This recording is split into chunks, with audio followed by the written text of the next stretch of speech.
I grew up with the best stepfather a kid could ask for, but I still drove 3 hours to see the grave of a father I never met, and someone else was already there. My name is Daniel, and I was 36 years old the day I finally stood in front of that headstone. My mother married my stepfather, Frank, when I was only 2 years old, and honestly, Frank was everything a father should be. He taught me how to fix a car in our garage on weekends, how to throw a punch the right way when some kid at school wouldn't leave me alone, how to show up for people even when it was inconvenient or exhausting. He coached my little league team for 4 straight years even though he worked long shifts at the plant, and he never once made me feel like I was anything less than his own son.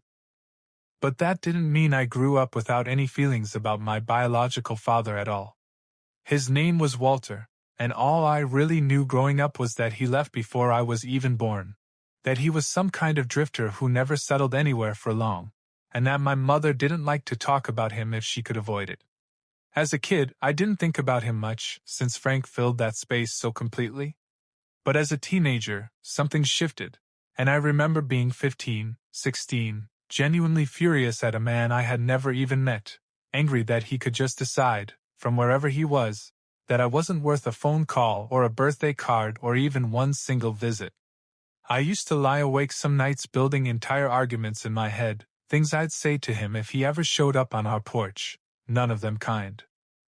That anger followed me for years, quietly, showing up at random moments, a stranger's father picking him up from practice, a dad joke at a friend's barbecue, small ordinary things that would suddenly remind me of the space where a father was supposed to be.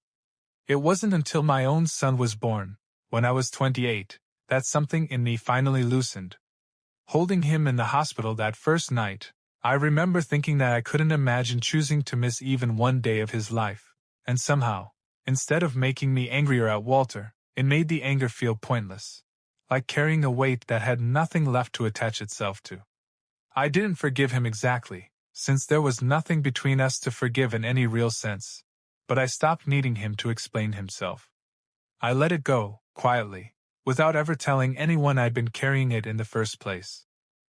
So when I got a letter in the mail a few months ago, typed formally on plain paper, with a return address I didn't recognize from a small town 2 states over, informing me that Walter had passed away, I felt strange more than sad, like hearing news about someone from a story I'd only half listened to as a kid. The letter was signed by a woman named Susan, who identified herself as his wife of nearly 15 years, and she'd included a small handwritten note at the bottom explaining that Walter had asked her, near the very end of his life, if she would reach out to me on his behalf. She wrote that there were things he had wanted me to know, things he never found the courage to say himself while he was alive, and that she would be at the cemetery on a specific afternoon in case I wanted to meet her there in person. I sat with that letter for almost 2 weeks before deciding anything at all. Part of me wanted to just throw it away and keep living my life exactly the way it already was, since Walter had never really been part of it to begin with. But another part of me kept circling back to the fact that somewhere out there had been a man who apparently thought about me enough, at the very end of his life, to leave behind actual instructions. So eventually I got in my car and drove the 3 hours out to the small town where he'd apparently spent his last years, following directions to a modest cemetery on the edge of a quiet farming community.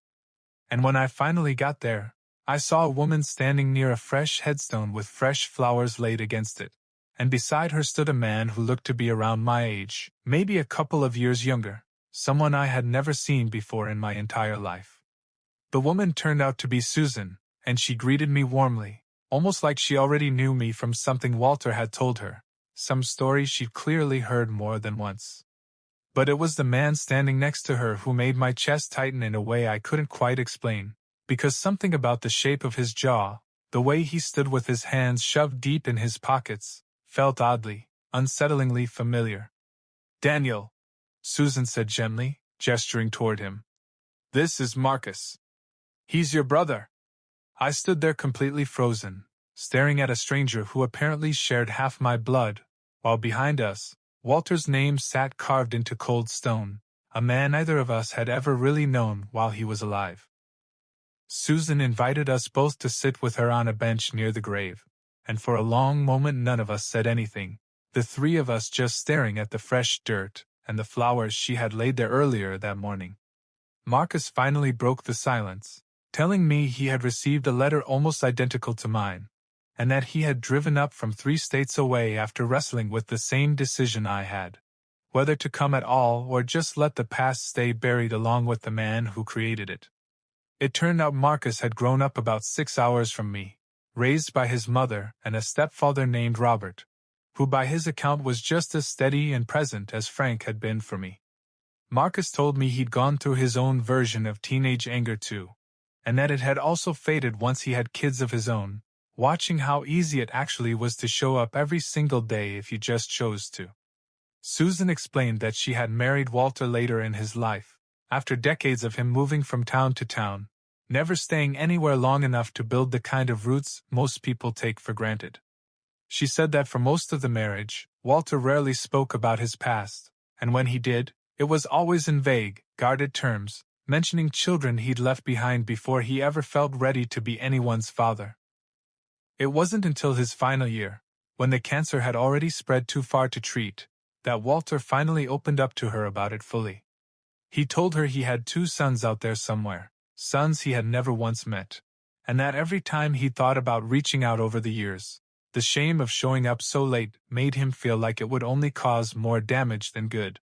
Susan said he used to sit by the window in the evenings, wondering out loud what kind of men we'd grown into, and whether it was already too late to matter at all. She told us that in his last few months, Walter finally admitted what he'd apparently wanted for years, which was for the 2 of us to at least know about each other, even if he never worked up the nerve to meet either of us himself. He didn't want us finding out from a lawyer or a stranger after he was already gone. He wanted us to have something real, even if it came far too late to mean what it might have meant decades earlier. I sat with all of that quietly, and I found myself surprised by how little of it actually stung, since I'd already made my peace with Walter years before this letter ever arrived.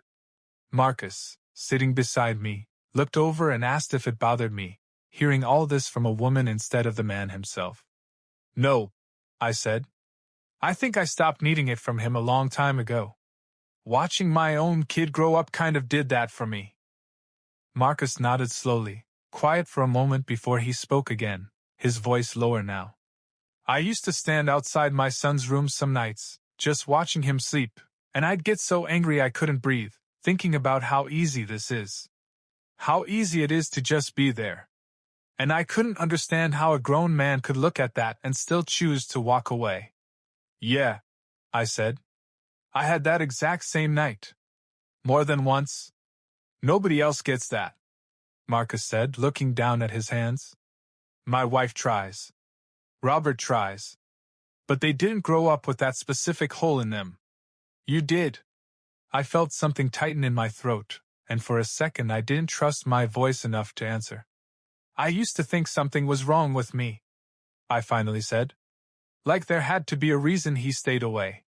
Took me until I was almost 30 to understand it was never about anything I did or didn't do. Marcus looked up at me, his eyes red-rimmed but steady. I still think that sometimes, he admitted. Middle of the night, out of nowhere. Thought it was just me. It's not just you, I said. Never was. Neither of us said anything for a moment after that, and it didn't feel awkward, just full, the kind of silence that only makes sense between 2 people who suddenly understand each other completely. I'm glad it's you, Marcus said eventually, his voice rough. Out of anyone this could have turned out to be, I'm glad it's you. Me too, I said, and I meant it more than I expected to when I woke up that morning.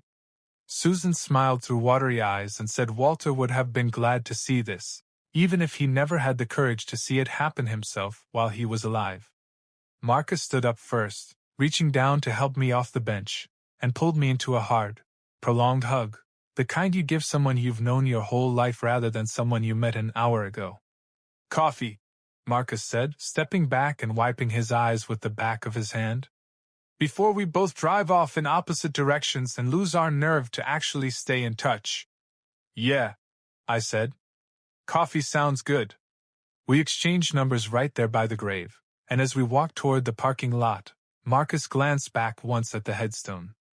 Guess the old man finally did one thing right, he said. Guess he did, I said, and we kept walking toward our cars, already talking about which diner to hit first.